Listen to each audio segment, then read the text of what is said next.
Hello, my friends, and welcome back to my channel. Today is Wednesday, which means it is weigh-in day. And today is my first weigh-in since I decided to take a month off from tracking. Let's see how I did.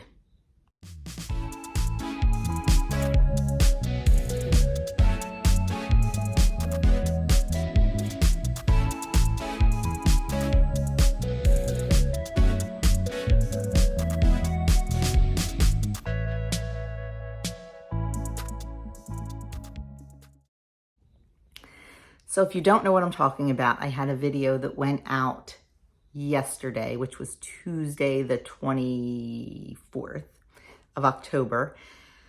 And I said that I was taking a break from tracking for a month. I have diet fatigue. My anxiety was getting a little out of control with the tracking, and I felt like I was so food focused all the time and something needed to give. So I decided to take a month off from tracking. And I started it last Wednesday. So today's been a week. And I got on the scale this morning and I stayed exactly the same to the ounce, which I know Kim says it all the time too. It blows my mind that I can be exactly the same. Now, granted, if I got on the scale an hour earlier or an hour later, it could have been different. I could have gone up 0.2, I could have gone down 0.2. The scale is just a snapshot in time. Your weight fluctuates every day, every hour, sometimes even every minute. But I just crack up when it's exactly the same. So exactly the same without tracking.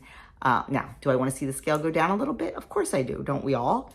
But I'm pretty happy with that. So that was my weigh-in, stayed exactly the same. And now we are going to go and move on to the weight loss topic of the week.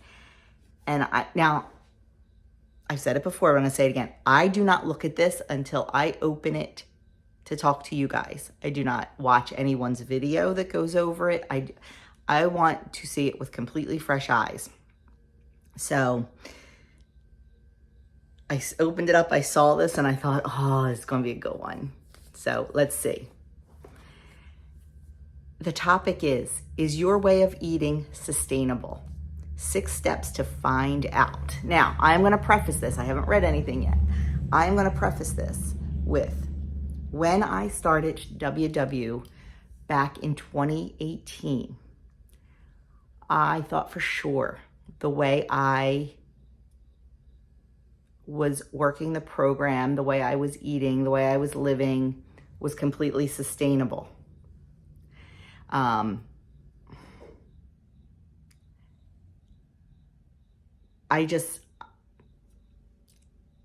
was no question in my mind that it was a sustainable way for me to continue with the program, to continue in maintenance, to continue all that.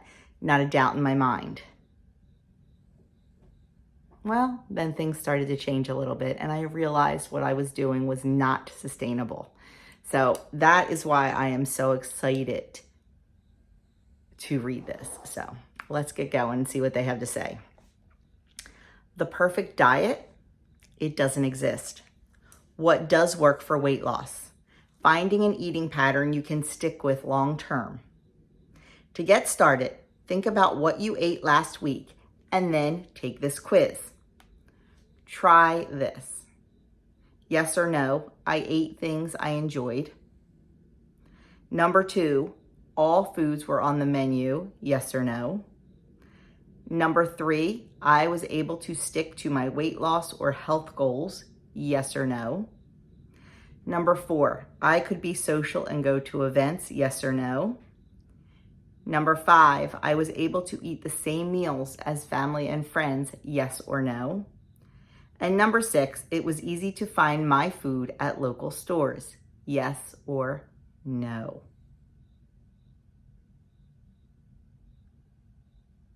Interesting, huh?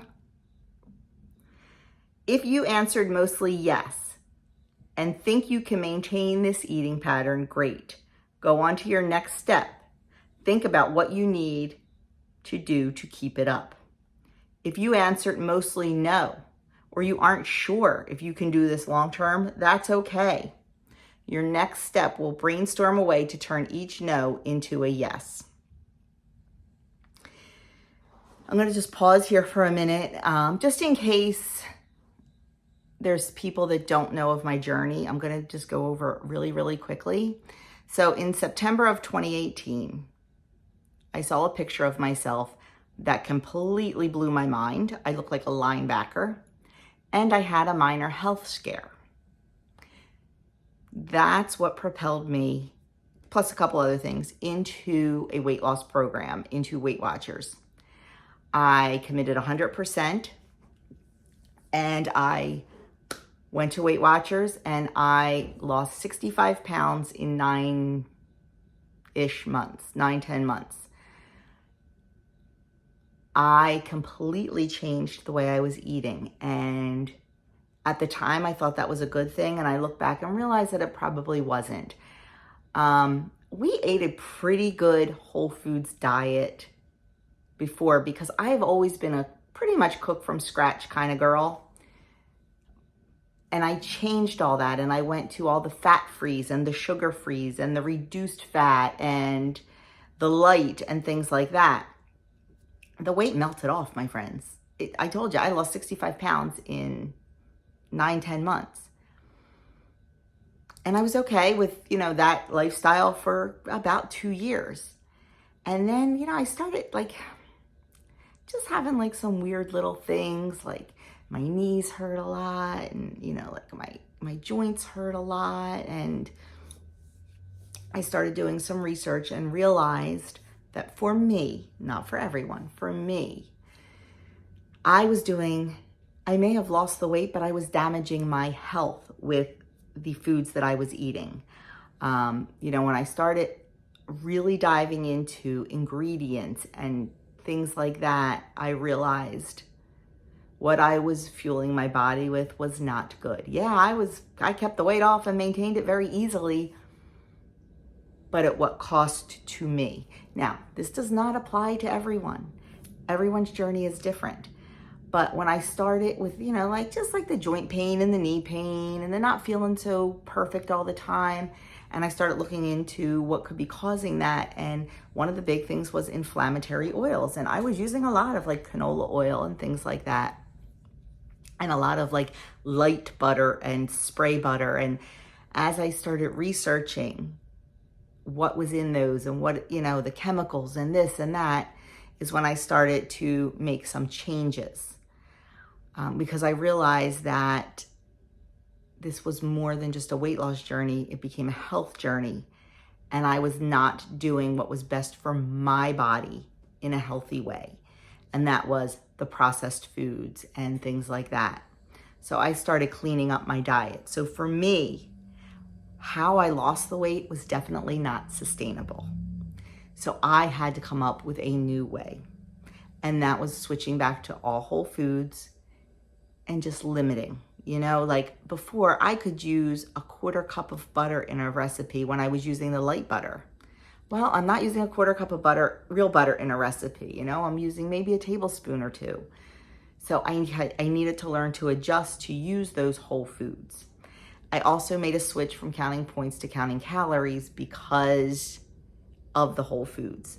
It was 6 points, 1/4 of my day for a tablespoon of butter, but it was only 100 calories, which was 1/13 of my day. So I kind of had to make that switch too. It comes down to what you can maintain. And I thought I could maintain the way I was doing, and then I realized I couldn't. And that's okay if you do the same thing, because you can change it up. Another big thing that I know people struggle with a lot is, with social media today, with YouTube and Facebook and Instagram, there is every kind of thing you can possibly imagine and order off the internet. You can order a bagel the size of your head that's only going to be 2 points. First of all, what's in it? Second of all, do you really want to pay $15 for 8 bagels or whatever it is? I know it's a ridiculous amount of money. And same with these so-called protein bars and stuff like that, and protein Pop-Tarts and protein donuts. My friends, it is just junk food with protein thrown in. look at the ingredients, and you can get your protein so many other ways, so much better for you. And if you are using that kind of stuff, or like the pasta, like there's some kind of pasta that you can order online and all that, these foods are so expensive. Can you maintain that, especially with the economy and the way it is going right now? We are spending so much money on all the other things just to survive.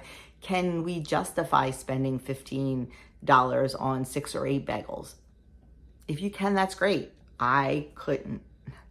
But you have to look at everything when it comes to that. And that was one of the questions they asked. These questions were great. Did you eat things you enjoy? So many times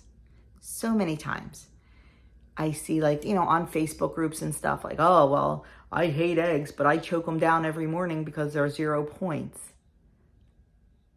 How long are you going to be able to do that? How long are you going to be able to choke those eggs down? If I had to choke something down, I don't want to eat that.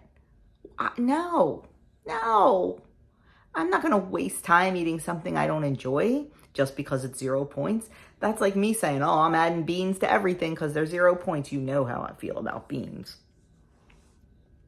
And, were all foods on the menu was the second question. Yes, they need to be on the menu. Now, does a piece of chicken parmesan the size of a dinner plate need to be on the menu? No, but chicken parmesan needs to be on the menu if you love it. You just need to make it the size of a saucer or a dessert plate, not the size of a dinner plate. Let it be on the menu. Just learn to adjust. And the third question, I was able to stick to my weight loss or health goals. That's a big one. Can you live the life you want to live and still stick to it? Or do you need to adjust something? Do you need to adjust your goals, or do you need to adjust your life? I could be social and go to events. That should always be a yes. Being on a health and wellness journey should never, ever, ever have you saying no to spending time with your family and friends. Never, because that, my friends, is the most important thing. Number 5 was I was able to eat the same meals as family and friends. For me, that's very important because we love to go out with friends and have friends over. And every weekend we play pinochle, and I want to serve delicious food that everyone can eat and enjoy, and not have artificial sweeteners in it, or not have, like questionable things to feed to family and friends that you may be fine with having like an artificial sugar or something, but someone else may not. So, I think about that. And, like I said, when we play pinochle, I go to my brother's house. I eat what they serve. So I need to be able to, I'm a social person. I need to be able to adapt. And, if somebody serves me a cheesesteak, I don't have to eat a cheesesteak that's a foot long. I can cut that and eat a 3-inch piece of cheesesteak and be fine with that. So you have to learn you have to learn what's most important to you.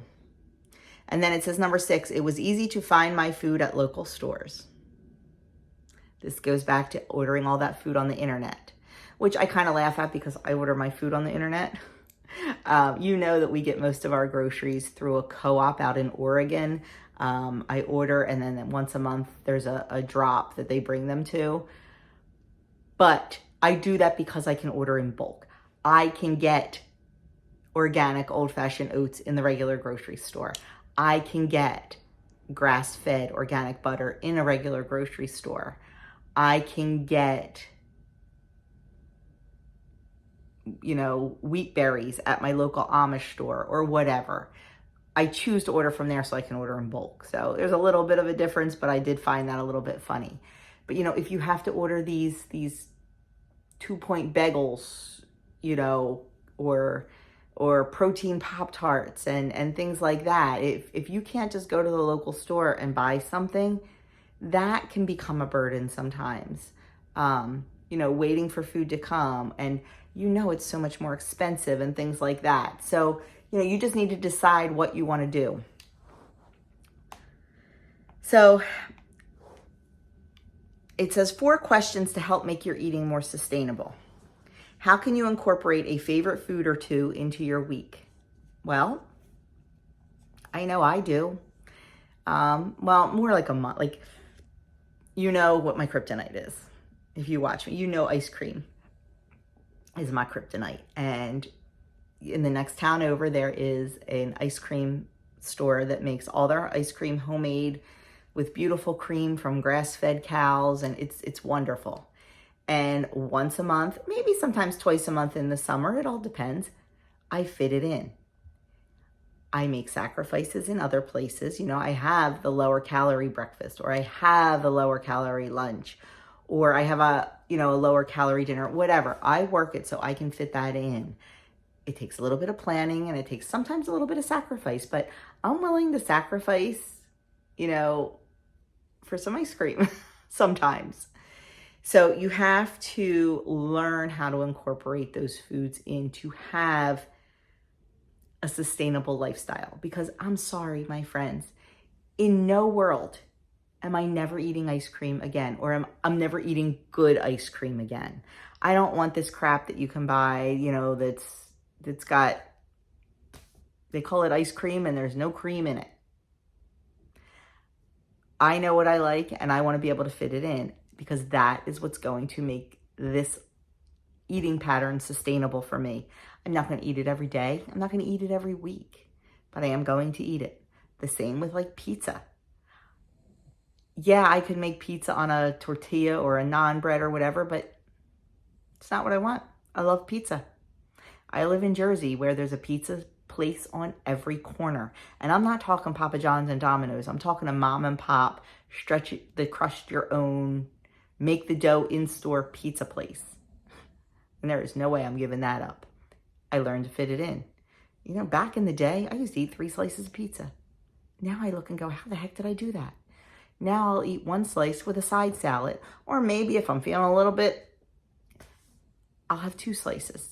It just depends on how my day went. But it is not sustainable for me to never eat pizza again. Never eat real pizza again, I should say. It's just, I'm giving you my feelings from my perspective. You can insert X food into what I'm saying, whatever it is that your food is. And then it says, can you plan ahead for an upcoming party or night out? 100% absolutely. Whether you count points or calories, you absolutely can plan ahead. Like I said, low point, low calorie breakfast if you're going out to dinner. Low point, low calorie lunch if you're going out to dinner. You can make delicious, satisfying food for low points or low calories. You can. You just have to plan for it. You can't just, do it on a whim. And you can't have it all, my friends. If you know you are going out to dinner and you know what you're going to have already, and it's something that's a little bit high in points or calories, you can't throw caution to the wind and say, well, you know what, I'm still going to have a 10-point breakfast because, and I'm going to have an 8-point lunch after that 10-point breakfast, and then I'm going to spend 20 points on dinner because, you can't. You need to plan out your day a little bit, and you need to figure out exactly how many calories, how many points, whatever it is, your macros, whatever it is you're counting. You need to figure that out and plan for it. And my friends, it is doable. It's 100% doable. It says you need to learn when you can lean on 0-point foods or weekly points for more flexibility. Or if you're like me, a calorie counter, the low calorie foods. Bank some calories or some points by doing some exercises, things like that. You need to learn to fit it in and plan for it. And you need to not be afraid of using those points. And it also says, what recipes can you find either in the WW app or on Pinterest or somewhere that your family and yourself will enjoy? Because I'm going to tell you, if you're making 2 meals, if you're just starting out and you're making a meal for you and a meal for your family, it's going to get old really quickly. Learn how to portion control. Learn serving sizes. And I'm going to tell you, if you're eating the good whole foods, if you're not afraid to put a little bit of fat and a little bit of protein in there, you're going to stay fuller longer, and you're not going to need such big, huge portions, because the good foods are going to fill you and sustain you more. So there's just some things to think about. And then it says, let's dive a little deeper. Raise your hand if you've tried to lose weight other ways before joining Weight Watchers. Now, this is a WW thing, so that's why it's kind of Weight Watcher heavy. Did any of those diets ban food you enjoy, or feel so restrictive that you couldn't help but overthink whatever you weren't having? So what they're getting at is, WW says nothing is off limits, and that is true. But depending on the way you eat, you can severely limit yourself. One of the reasons that I switched, if you don't know my story, and if you do, I'm sorry, I'm repeating it. One of the reasons I switched from counting points to counting calories was because of switching to a whole food diet. I found that I was going so far over my daily points, but not even coming close to my calorie goal for the day. My calorie goal is 1,300 calories. I get 23 points a day. I was eating 23 points a day and only hitting about 700 calories, because we do use real half and half, and I do use real dairy milk, and I don't do a lot of the fat-free or the sugar-free things. That is why I switched.